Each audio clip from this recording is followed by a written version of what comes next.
Before I've had opened the store in Notting Hill in 1992, I had a studio in Beak Street, Soho. And that was another area of London where there were many creative film studios. And we were right next to a film production company. And I used to wave to them across these sort of turrets where my studio was.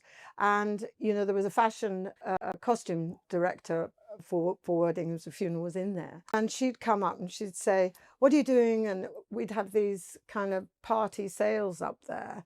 And so it was kind of fostering the connections at the time. And she said, oh, I want to use all your jewelry for 4 Weddings on a Funeral, a movie I'm doing with Kristen Scott Thomas and Hugh Grant. And I was like, oh yeah, right. So that was even before I opened the store. And then I made the move to Notting Hill. And then 4 Weddings and a Funeral came out. So that was probably one of the first incidences where there was a lot of attention on it, and we already had the shop by the time. Yes, yeah. And what happened with Bridget Jones?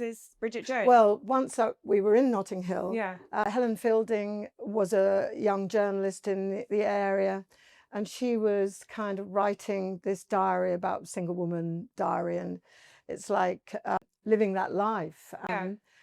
So she wrote her first book, and then Bridget comes into the shop and buys jewelry, and she makes a mention of the brand in the book, which was really lovely.